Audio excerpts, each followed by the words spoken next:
maraîcher, installé depuis 2012 sur la commune d'abord de l'Isle-sur-Sorgue pendant 3 ans et après j'ai acheté le terrain ici en 2016. Et j'ai fait donc éco-paysan en 2012 et je me suis installé en 2014-2015. Et voilà, je cultive sur le terrain fait en tout 1 hectare et je cultive donc c'est du maraîchage petite surface, donc sur environ 1500 m² de planches permanentes, en travail manuel, 100%, et avec des amendements bio et locaux. Et je suis certifié Nature et Progrès et également AB depuis cette année. Je suis en vente directe au marché de Pernes-les-Fontaines et à la Biocoop de Carpentras pour côté magasin, quoi. Mais principalement en vente directe, quoi.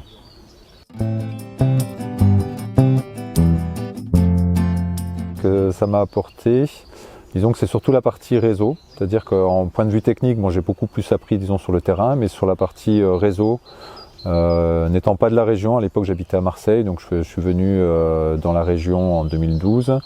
connaissant pas du tout le Vaucluse, et ça m'a permis de rentrer déjà dans le monde de l'agriculture du Vaucluse, de rencontrer des gens, des paysans, des gens installés, des gens aussi en installation. Ça m'a permis aussi de discuter, de réfléchir sur mon projet d'installation avec d'autres personnes un peu dans le même cas que moi. Donc c'était surtout formateur, on va dire, pour prendre du temps avec des gens qui ont de l'expérience, à réfléchir au projet, à rencontrer le monde agricole de la région, quoi. Alors j'ai toujours des liens avec Éco-Paysan, je participe au jury d'Éco-Paysan régulièrement, enfin en tout cas cette année, mais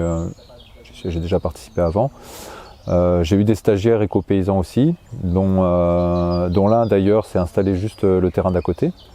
en 2018 je crois, et qui avait fait Éco-Paysan, qui a fait le stage ici, et du coup comme le voisin vendait, il a acheté les terres à côté, il s'est installé également. Et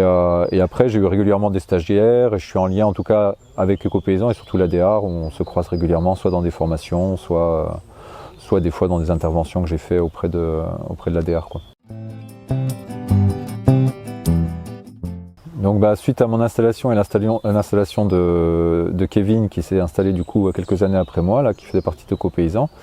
en fait ça a fait un petit peu une dynamique en fait sur ce quartier, puisque comme le paysan qui partait à la retraite était vendeur d'autres terres, j'ai un autre ami qui s'est installé également sur des terres juste à côté, et puis donc Kevin qui est parti, qui a vendu à une horticultrice, qui n'avait pas fait Éco-Paysan mais qui avait fait son BPROA, et qui elle-même a redonné des terres à d'autres paysans. Donc maintenant on se retrouve 7 agriculteurs, tous sur petite surface, plus ou moins mécanisés avec des techniques différentes, mais du coup ça fait une belle dynamique et aussi pas mal d'entraide, des coups de main, des conseils, des fois des achats en commun ou des choses comme ça où on se rend service, et donc ça fait plaisir aussi de se retrouver, ne serait-ce que pour boire un café, discuter des problèmes qu'on a, et ça a fait boule de neige en fait, en tout cas dans ce petit quartier là de Pernes, où maintenant on se retrouve à 7 paysans, quoi. Alors l'avenir, c'est que ça a été donc une ferme qui est devenue relativement viable assez rapidement. Au bout de quelques années, ça tournait. Après, j'ai continué à améliorer l'outil de travail, on va dire, en construisant une petite pépinière, en installant l'électricité, voilà. Et j'ai envie de dire qu'aujourd'hui, l'outil de travail, il est mûr, il est mature. Et que maintenant je vais plus me concentrer, on va dire, sur l'aspect écologique de la ferme, c'est-à-dire il y a des réflexions sur la réalisation des semences, arrêter complètement les hybrides, végétaliser davantage, plus de bandes fleuries, faire des choses vraiment pour attirer aussi tous les insectes, les pollinisateurs, la biodiversité, faire une roseraie. Maintenant on va dire que l'outil de travail fonctionne, l'agriculture fonctionne, le maraîchage se passe bien. Maintenant ça va être plus travailler sur l'esthétique du lieu et la biodiversité du lieu, et pousser plus loin toujours la logique écologique, quoi.